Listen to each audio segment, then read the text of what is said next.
Okay, so this is part 2 of creating the life you love, and we're going to talk about faith is belief, and faith is passion. This is about the law and the science of love, essentially. Faith, passion, and love. They are so interconnected, which is why we say we love things, even in inanimate objects, right? There's a certain passion, there's a certain draw, there's a certain belief in that thing's value, even if it's not really that valuable at all. My favorite example is pizza. I love pizza, right? Like, people say that. We say we love things. What are we saying when we use the word love is what I'm getting at, right? It's like there's a certain passion and a certain belief involved with that word. It make us feel good. Yeah. That first bite, you're like... Yeah. Yeah. It's very... That's it. You know it's going to end, but you're like, man, this is so good. Especially if it's New York pizza. Oh. Yeah, it's very ego-based consumption, right? Almost vampire-like if we're not careful. This is where certain things like gluttony and lust come in, right? So I'm just going to read this quote and see if there are any thoughts. When faith is blended with the vibration of thought, the subconscious mind instantly picks up the vibration, translates it into its spiritual equivalent, and transmits it to infinite intelligence, capital I, infinite intelligence, as in the case of prayer. I'm going to read it again. When faith is blended with the vibration of thought, the subconscious mind instantly picks up the vibration, translates it into its spiritual equivalent, and transmits it to infinite intelligence, as in the case of prayer. That's from Napoleon Hill, Think and Grow Rich, page 26. Nice. Any thoughts so far? Mm-hmm. Okay. So I want to start with something that's going to be a little rich. It's going to be very rich. It's from my translation of Matthew 16. But what do you say that I am? Who do you say the true I is? He asked. Simon Peter, his name in Hebrew is Shimon Petra, answered, You are the anointed one, the child of the living, quickening higher power, the great I am. I is the anointed one, the progeny of the true self. Yeshua replied, Fortune and happiness belong to you. You are well off, right on the mark, level, prosperous, stable, strong, and guided, because this was not made clear to you by anything in this physical existence, but by my Father, the parent of the universe. And I'm telling you something important. You are Peter, you are Petra, and on this rock, Petra's rock, the truth you have spoken, this rock is the truth he has spoken. I, the anointed one, will confirm and construct the community of those who are called, divinely summoned and invited. The door of Hades, the world, matrix, and mindset of death, darkness, and obscurity will not overpower them. And I will give you, all of you and them, the keys of the fully formed extension of power. That's the kingdom. The keys of the fully formed extension of power. Determined, centralized, purposeful authority. The creative word, the empowering vision, the counsel, capital C, that rules by its ability to express the most obvious next step for a group and an individual. The quality of rulership and the ruling principles that guide our lives towards sacred unity. The sacred world, realm or universe of vibration, sound, light, energy, which vibrates without limit through the entire manifested cosmos. This place extends from a center that is nowhere and everywhere, vibrating through all of life, constantly reporting that nothing is separate, everything is one. That's a mouthful, okay? He's saying, I'm going to give you the keys to this power. Everything I just lined out, I just said it in different ways over and over to try to paint this grand picture of what this fully formed extension of power is, that he's saying you can have the keys to if you understand what I is, or who I am, who you are. Whatever you figuratively, mentally, and emotionally wind together, bind in knots, knit, tie, or hang onto in physical existence, the three-dimensional world of particle and form, we call it Earth, right? Material and visible existence of nature and embodied reality, it will be bound in the multi-dimensional world of empowering and creative vision, vibration, sound, light, and energy. Okay? Whatever you figuratively loosen, let go of, drop, untangle, dissolve, or melt away that was tied or fastened in the world of particle and form, material and visible existence of nature and embodied reality, will be loosened in the world of empowering and creative vision, vibration, sound, light, and energy. So Peter intuitively knew something which Yeshaya is saying is extremely valuable.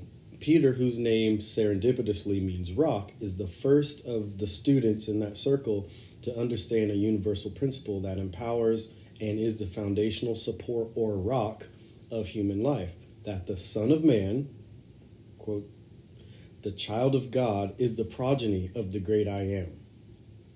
Upon this truth will the caravan of an enlightened community of people be empowered.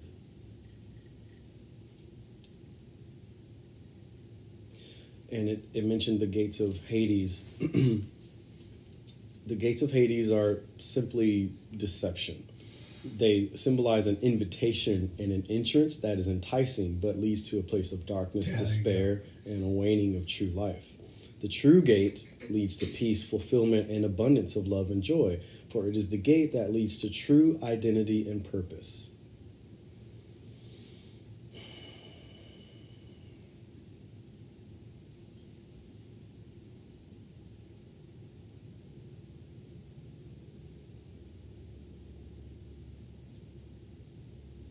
What Peter intuitively knew is the message Christ came to spread, not only about himself, but as an example of the truth which we all are. Every human is the Son of Man, the child of man, or the child of Adam, or progeny of mankind, the progeny of the great I Am. Every person is that, which is why it is written that he said in John 14:12, I say to you, he that believes on me, the works I do, you will do also. And greater works than these will you do, because I go to my Father. He's like, look, I'm doing some awesome things. You can do the same things and greater. So he wasn't trying to hoist himself up above anyone. He was trying to share that wealth and make sure you understood the truth of who you are. This knowledge is what gives those who understand it the keys or power of the kingdom, which is the ability to create, shape, mold, and manifest as they choose, which is why he said, look, whatever you hang on to in this world, it's going to be that same energy is bound to you in heaven, which just means the world that you can't see, right? It's energy, it's light, it's vibration, it's sound. That's where the true power actually is. It's not here physically. It's swimming in and around and all through us. This is the idea of heaven, the immaterial world. So the sentence I am literally translates from Hebrew, Greek, and Aramaic as I, or I exist. This name in reality indicates the connection of the personal I to the only divine I am. I. The connection of small I, that you, as you experience you, to the only I, that we have called God or higher power, creative intelligence or consciousness, right? Like I only exist because I exist. The one and only I. This is how I can differentiate and can logically do anything. It's the power of consciousness. It's the power of awareness, which only one source can give to me. If you tap into who you truly are, then you have the keys of the kingdom. That's right. You can create and mold and shape your life. And as long as our attention is, this is really tricky and very challenging.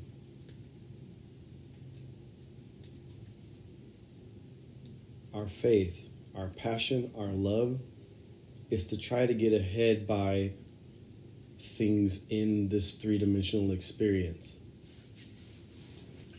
Wow. And it's very challenging to realize that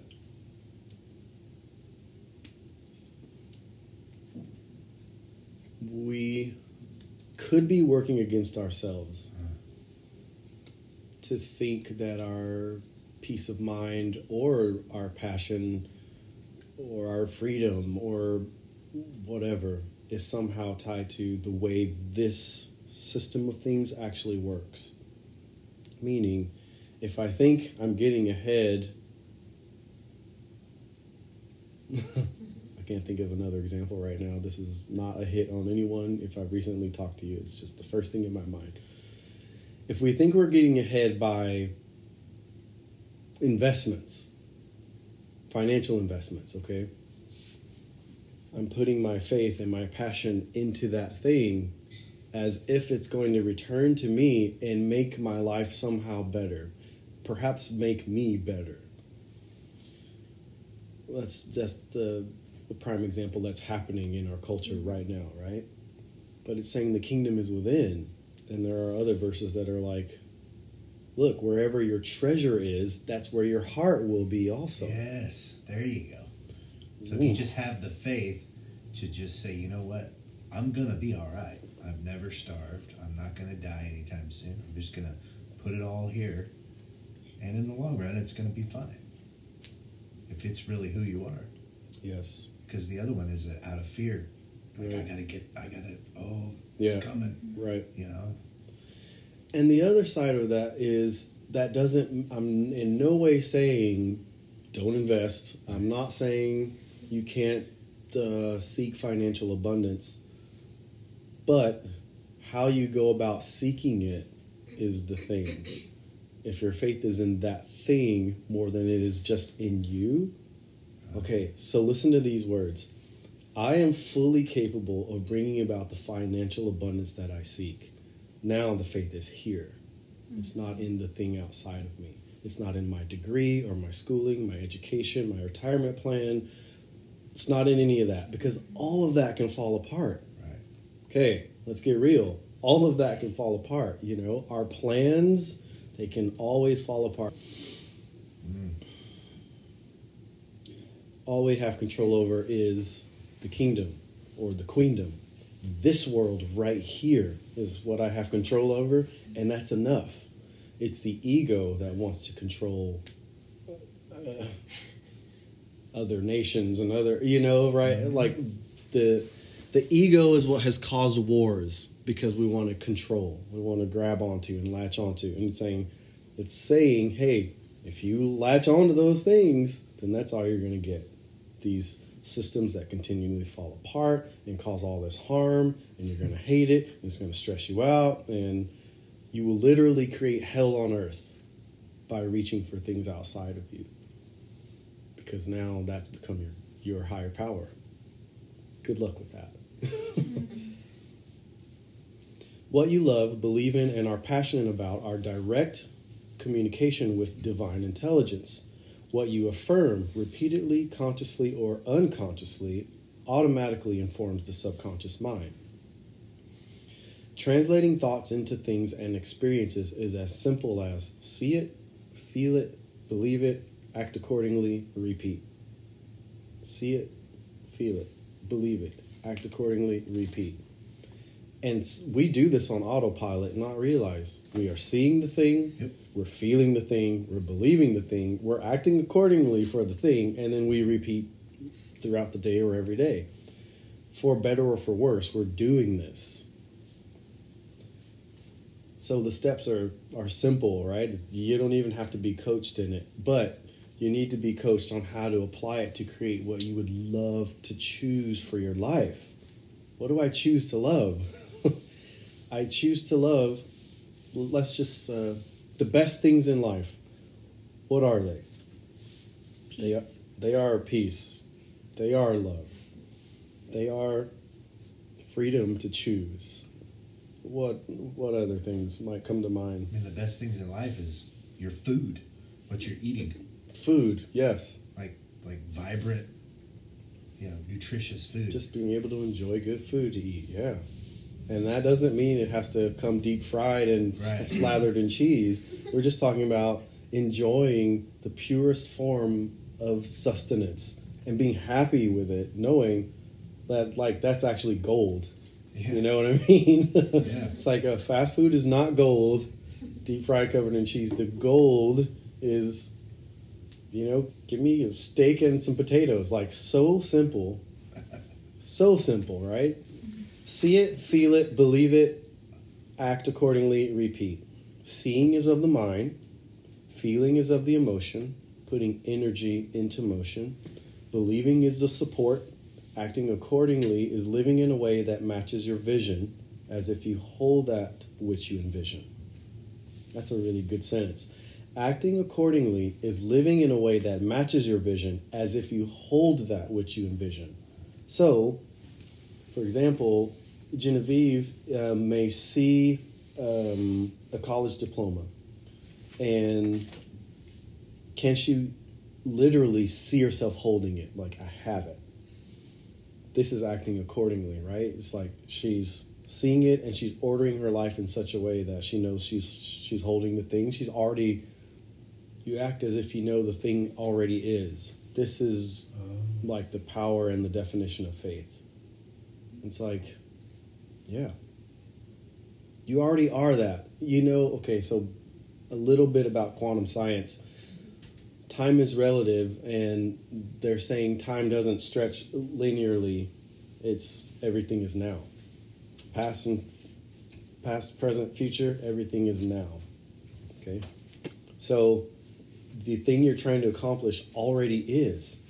This is the way the kingdom works.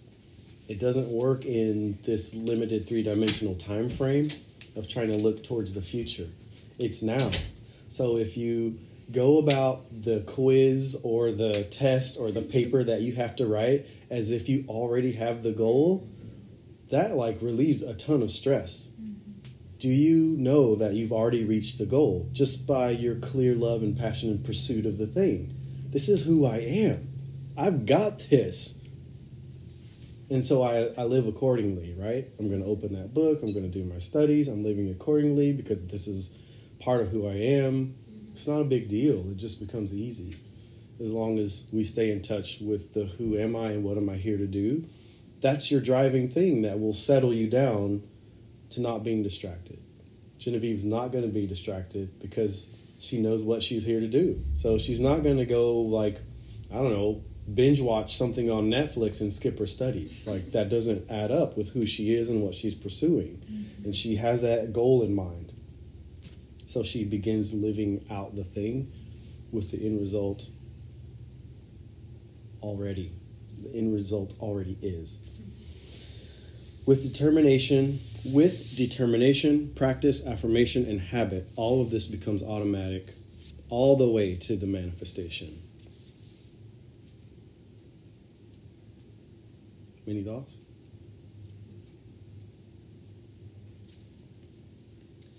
Okay, so this is from Mark 9:23. If you have the power of assertive and persuaded confidence, anything and everything is possible for you. This is Mark 9:23, the THV version. It can also be translated like this.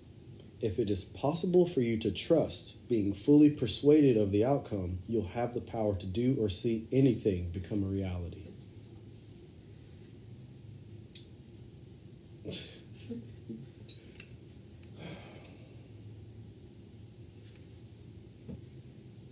Can you say it one more time? The first one, the second one, or both? Both. Both. Okay. If you have the power of assertive and persuaded confidence, anything and everything is possible for you. This is clear, right? People have done things that were once impossible because they believed. Yeah. Simple. If it is, and the second way to translate it is, if it is possible for you to trust, being fully persuaded of the outcome, you'll have the power to do or see anything become a reality.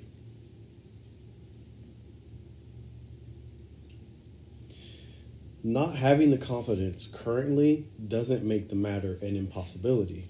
It is only impossible for you. Someone else can believe and get it done, where you said it was impossible and you don't accomplish. There's that dream in each of us, and that's the thing that we're meant to discover. Whatever the dream is, that's what you're meant to discover and then share. And I want to say no one can do it but you. I'm not truly sure that that's correct. I think it seems to me that divine intelligence is a universal wide web. And so if you ignore the signal that's being sent to you, that signal will be sent to someone else who will follow through on it.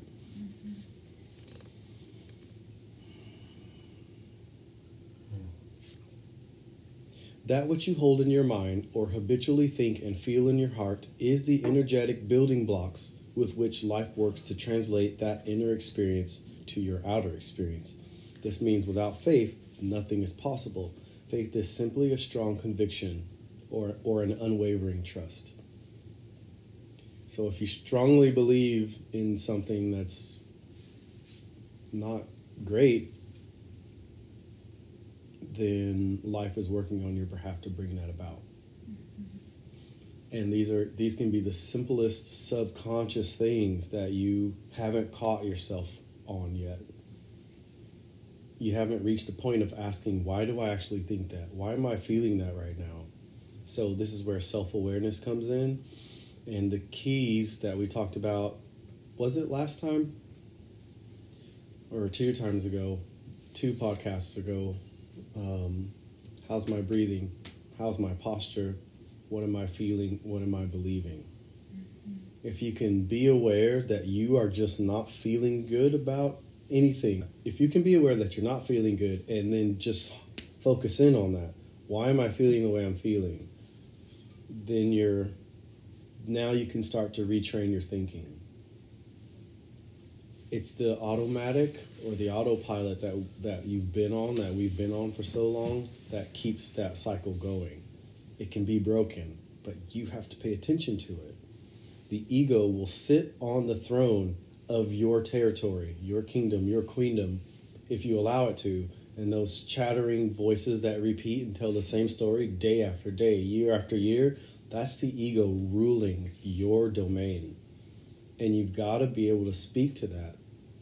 You got to take charge. You have to. Or these keys of the kingdom that we're discussing can't be yours. You can't hold them if you let the ego sit on your throne, the throne of your life. Letting the ego sit on your throne also means listening to the news that's being sold to us. Listening to that puts ego on the throne because it keeps you in that negative state. And here comes the chatter and the worry and the fear. And how are you going to create a life you love with that? It doesn't work. You can't create a life that you love with that type of information.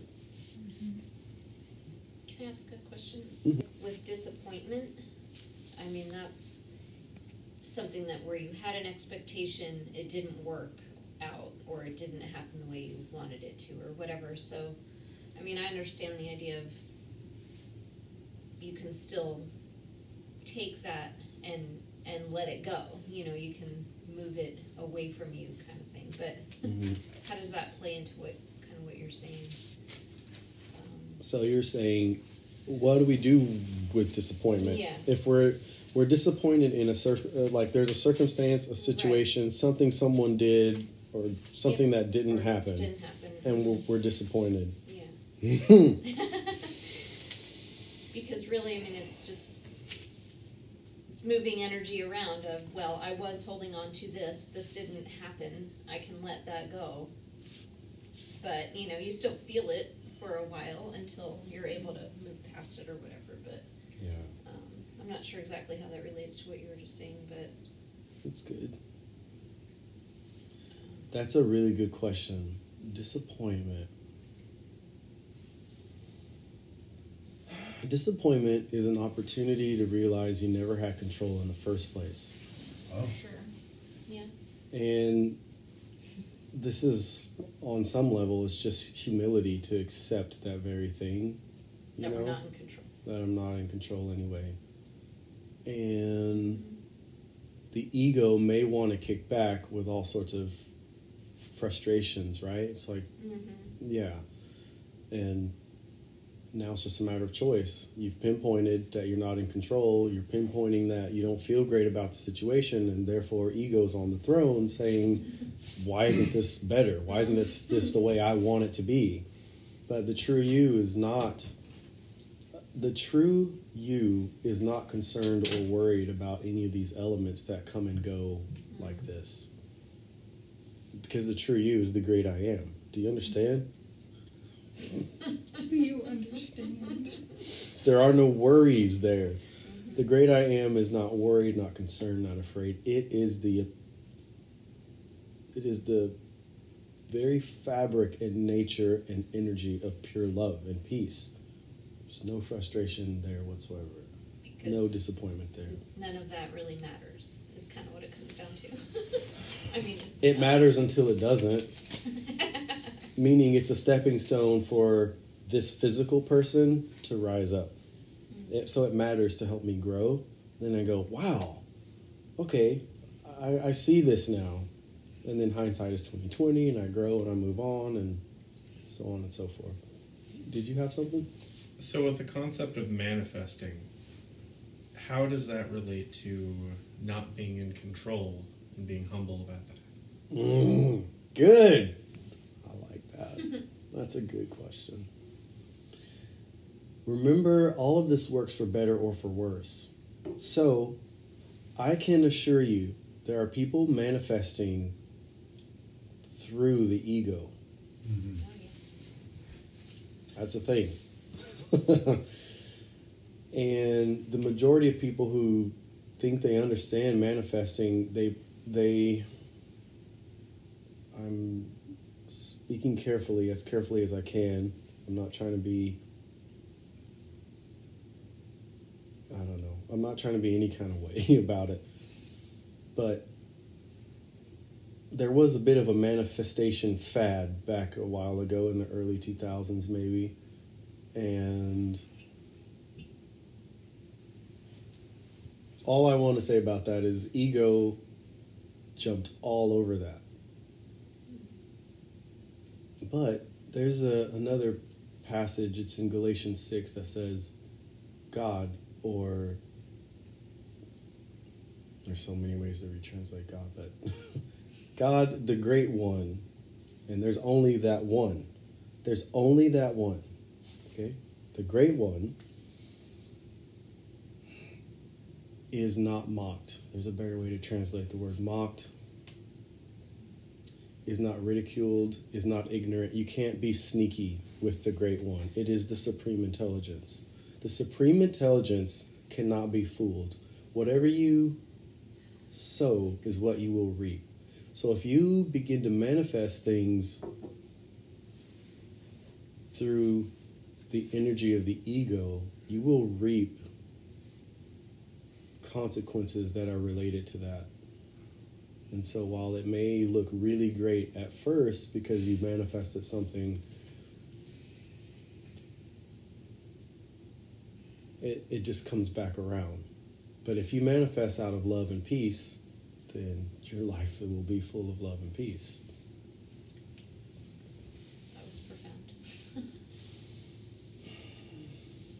Yeah, it's very subtle. It's so subtle, and the ego is a serpent, which means it's tricksy. And will sneak up on you and bite you and hide away, and you'll think you're doing things with the right intentions, but you're off, you're not quite on the mark. Which is why groups and studies like this keep us, yeah. You said that it'll sneak up and bite you without you even realizing it. And that happens to Paul at one point. And everybody thinks he's going to die. Oh, yeah. And then he's just like, oh, whatever. It literally happens. Yeah. Yeah. Yep. But, no, that makes sense. It goes further into it's because you make a mistake with it for a moment. It reaches up, bites you. You think you're doing it, and then you're actually manifesting an ego. You just redirect. That's fine. So I have a question for you. Is the thought feared or is the thought revered? Revered is to respect, to adore. Is the thought passing through your mind fear-based, uncomfortable, or is it revered? This is just something you could check in with yourself about occasionally. And the second question to that is, how much is that thought worth to you? That's a kicker. What if the disappointment is so strong you can't let it go? Yeah. For whatever reason, it's worth the world to you right now. And you're willing to snap off any head that gets in your way and tells you you need to relax about it. It is that valuable to you right now. I would argue, I'm saying it's valuable to you, but we're really pointing at the ego again. It's not the real you. It's the alter ego. It's not the real you, which is why you're ready to snap off someone's head, right? In your right mind, you're not angry. So something else has manifested in you. There's that word, right? You've had a habitual way of thinking, and now alter ego manifests in you. Anger, depression, gluttony, lust, addiction, on whatever level, right? It could be gambling, it could be a lot of things. That's the alter ego. That is the person who's craving this inner thing. It's a bad energy. It's like something demonic almost. Use your breathing technique. Come back to center when you feel the pressure, when you feel the stress, when you feel the anger. It's within you. The kingdom is within you. You were born with this magic. You were born with birthright to these keys. You know how awesome a key is. Whew. Without a key, that's all I need to say, right? Where did I put those dark keys? Right. Oh, man. I don't have to relate my personal story, but I panicked about keys today. Did you? Oh, yeah. Oh, it's yeah, that'll drive me mad, losing keys. Not lost many, but recently I lost, in like the span of 2 months, I lost 3 keys. And, oh, man. Luckily I had extras, but I'm still going to go back and look for one when the snow melts. I think I know where it's at. The state of mind called faith is the starting point of all things.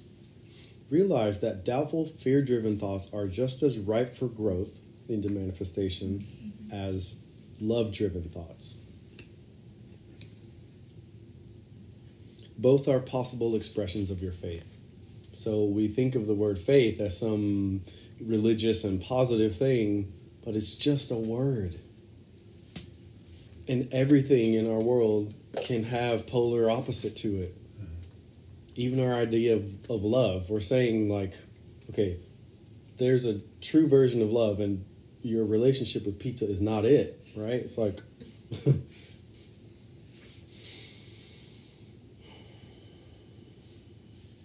So, in that sense, are you talking about how both faith in the ego-based things can drive manifestation, right? The same as love can drive right. that? Mm-hmm. Okay. Just like we were talking about last week, when we find ourselves saying, "Why does this always happen to me?" Yeah. Somewhere along the way, we've put faith in the negative aspect of things, and it keeps coming up in our lives. That's why it keeps coming, Oh, why does this keep happening? When you first said it, I was thinking something totally different. Like, that even if it's a negative experience, obviously, you can still learn from that, and you can still... Right. It can manifest into something really positive. It sure can. It sure can. I'm so glad you said that. Even if it was really disappointing. I'm so glad you said that, because we can get so down in the dumps when the not so great things enter. And since we're tapping into this information, ego is going to whisper in your ear and go, see, you don't quite haven't figured it out yet, do you? And now you're down in the dumps because you heard the ego do that to you. But there's another passage, ancient Hebrew passage. It says, everything works together for the good of those who are called according to the higher power's purpose. That's you. You're live. That means you've been called. You've been invited into this experience. Everything works together for good. Even the not so great things.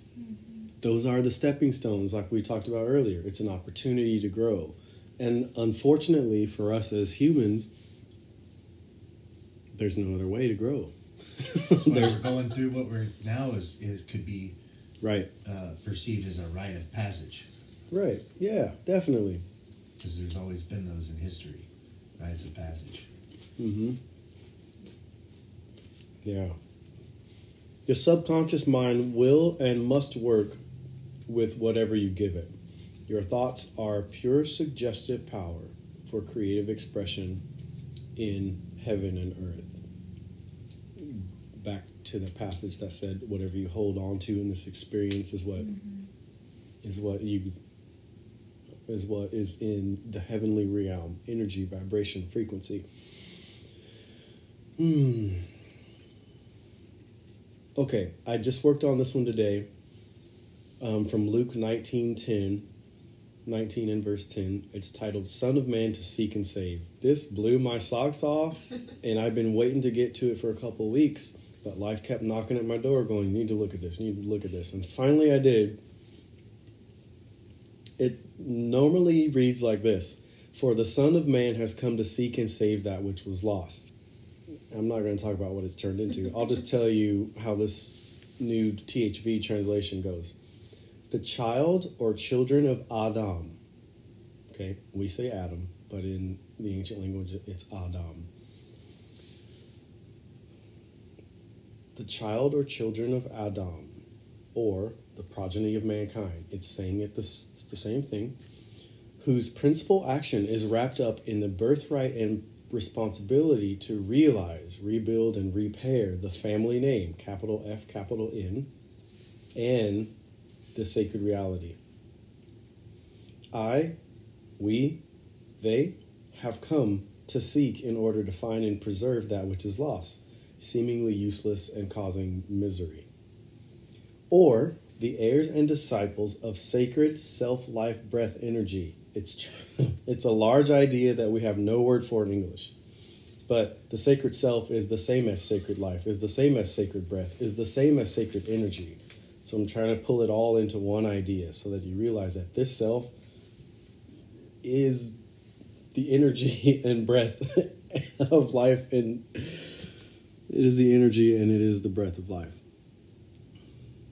Okay.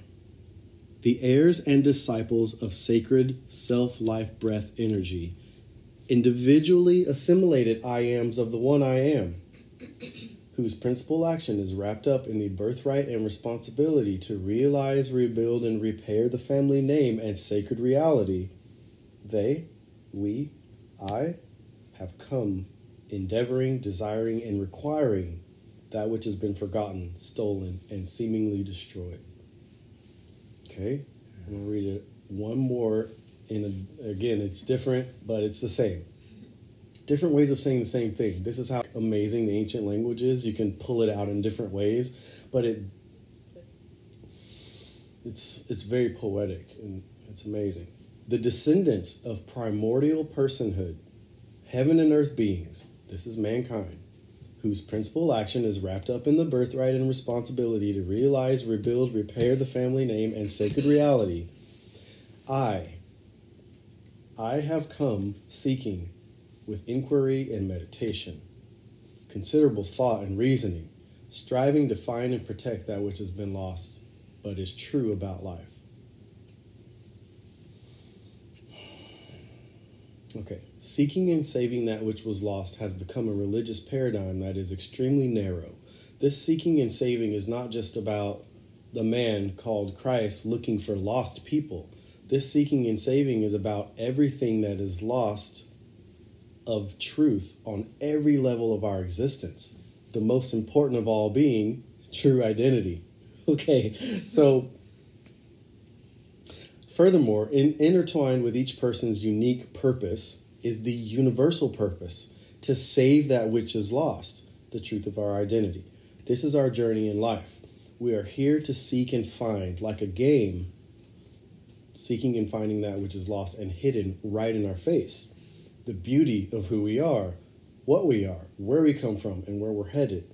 It is a beautiful mystery that our global matrix has complicated to the point of consistent misery, making it difficult for us to perceive the game that it actually is. Only in stages, we've been talking about stages, only in stages of increased enlightenment do we become aware of this.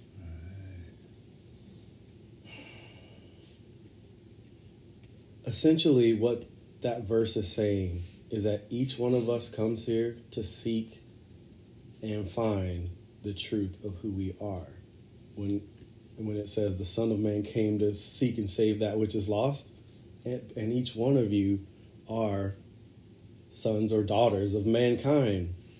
This is you. This is about your journey. The story is about you.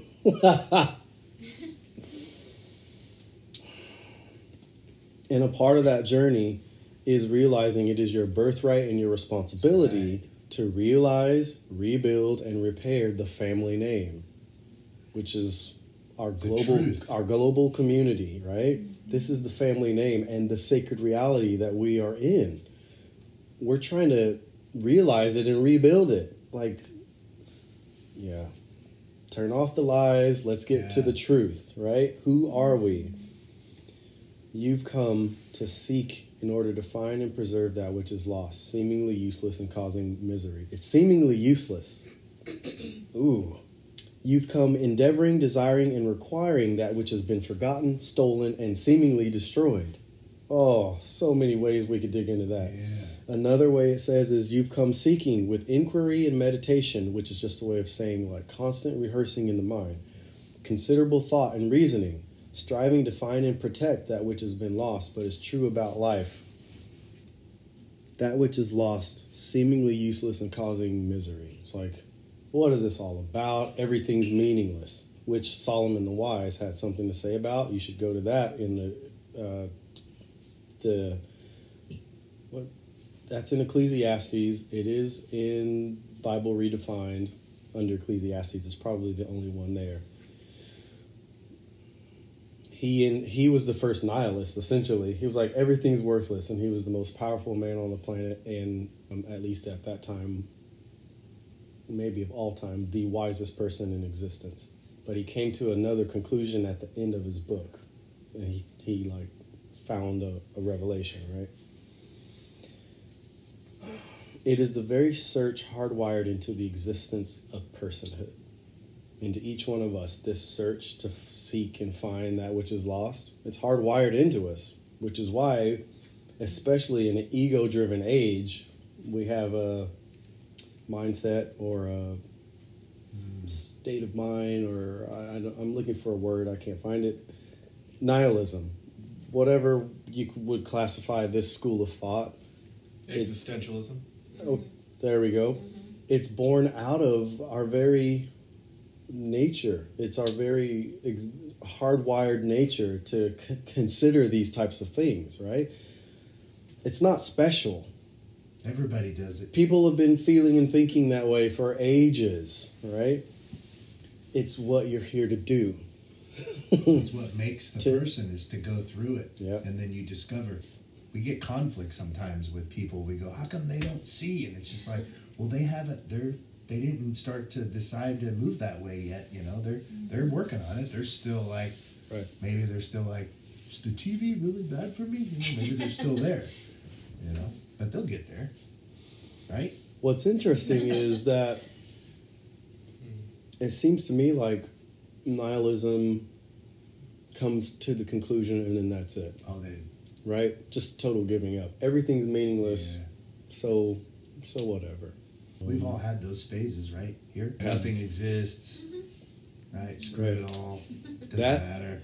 That is ego. ego is in total control now.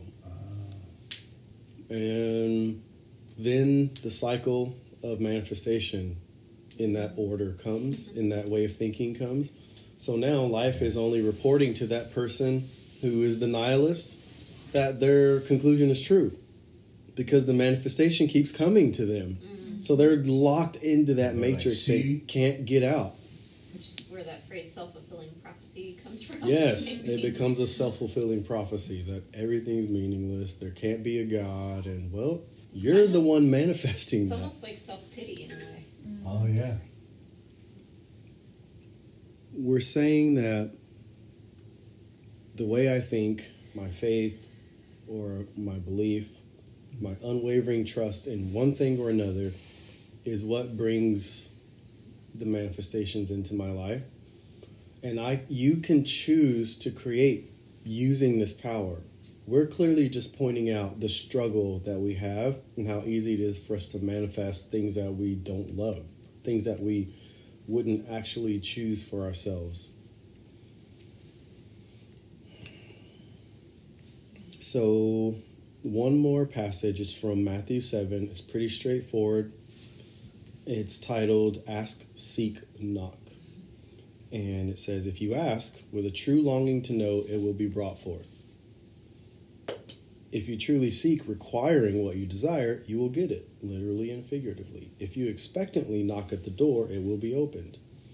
Anyone who truly expects to know will receive the answer. Anyone who truly seeks, knowing it is available, will find what they are looking for. If anyone intently knocks at the door with great expectation, it will be opened. Alternatively, if your child desired that which would nourish a healthy sense of himself, who among you would give him that which would clog the flow of his heart's maturing wisdom? This is back to like the call within us to seek and save that which is lost. The child wants to know. Okay? Now the child is us. Okay? If they desired a fish, that which will open their soul to understanding of being fully supported and connected in the divine, it's amazing that it's called a fish because they swim in the divine without even realizing it. Okay? This is you, human. You're in it. You're breathing it. You're swimming in it, and you don't realize it. So if they ask for a fish, would you give them a serpent?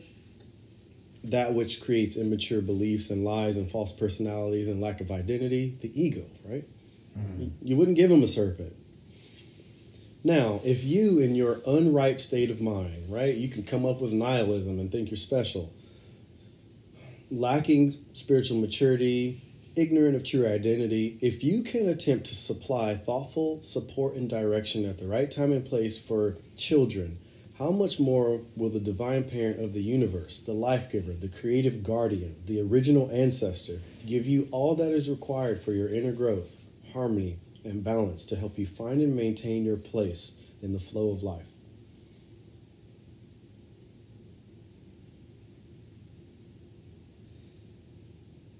I'm just going to stop right there. If you guys can figure out how to help a child get the nourishment that they need so that they feel safe in their place in the world, how much more will the great I Am supply you with whatever you need to feel safe in your place in the world? That is what we just read. So these keys are available to you. Who do you say I am? Capital I, capital A, capital M. Put it in quotation marks so you make the connection. I and I. Who do you say I am? Who do you say? Another way of translating it is what do you think of the one true self? Who do you say that the one true self is? And the conclusion is it gets translated as Son of Man, which we've said also means child of mankind or progeny of Adam, which is what every one of us is. So it boils down to this. There is a power within you. The kingdom is within. Luke 17, verse 20 and 21. He said, look, the kingdom's not going to appear like it's not going to appear. It's not a place that you can point to and go, there it is, look. You can't say, let's send our troops over there and take care of business. The kingdom's not like that. It's within you. The power, the resources of the one and only life-giving source is within you. And is within you. And is within you. And is within you. And is within you. And is within me. Ooh, and is within you. We are having to peel off the layers, right? Because we've been taught that the power and the source is elsewhere. It's outside. It's outside. Oh, in so many different things. We could make a long list of where we have thought the power is, or the resources. They're like, health is there where there's no germs and everything is so inspirationally painted white and gray. And that's where it's at. Right?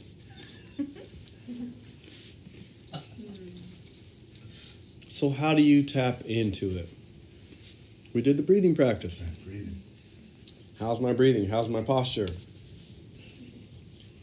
Can you believe that this is you?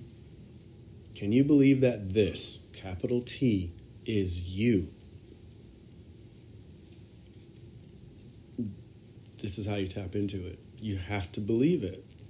This is why the whole faith and belief part is such a huge thing. It's no wonder that religions use that. So they're not wrong. It's just a little misappropriated or something. You have the power. Wow. Yeah. You have the power. Changes everything. And if you tap into the power that you naturally carry, and I know that I'm tapping into mine. Oh my gosh. I keep seeing manifestations of People know it when they see it too. It's when cool. You're tapping in, people know it. That's true. Right When on. they see it. And it brings people together. If you tap in and then we tap in, remember last week we read the verse about when a group comes together with that energy, they're unstoppable. I'm asking you to tap in because that's going to speed me up in the process. And my tapping in is helping you speed up in the process. And together, we can come up with some fascinating solutions. Whatever we put our minds to, we can do. If you haven't finished the manual part of the IP, you need to finish it because that's like your own guide, your own book to the who am I, what am I here to do, and then as I'm building my kingdom and Samantha is building her queendom and whoever else, we know how to support each other and we know how to make multiple domains one domain. And suddenly King Lance is there and King Jesse's there and Queen Genevieve's there and Queen Jennifer and King Mark and Queen Samantha. Oh, we know what we're up to. We got control of this thing. Yeah. And where King Jesse can't quite figure out in his domain what needs to happen, Queen Jennifer's got just what he needs. She's like, oh, I've got the connection or the resource or the yada yada. What do you guys think? Personal application. I want to make sure that I'm helping you learn how to use the keys to the kingdom. Are you understanding what the kingdom is? Are you understanding what the keys are about? Are you understanding the power that is at your fingertips?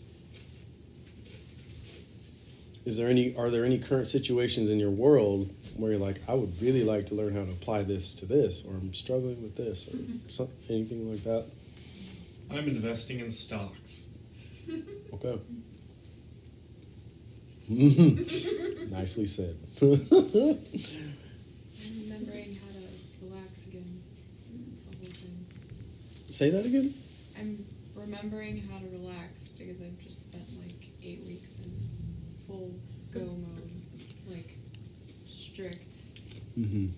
And it's kind of like, I don't know, if you go from training for a marathon, then you complete your marathon, you're like, okay, I ran my marathon. That was awesome. Now what? Now what? Yeah. Is there a now what? Like, Right. you can just... Yeah.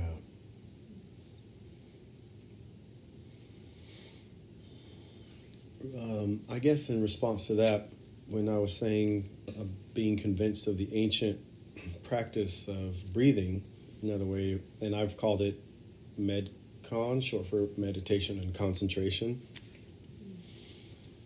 That is the lost ancient art of just being alive. We spend so much time in our heads, and the more time I spend meditating and concentrating, the more I realize how maddening the ego part of the mind is.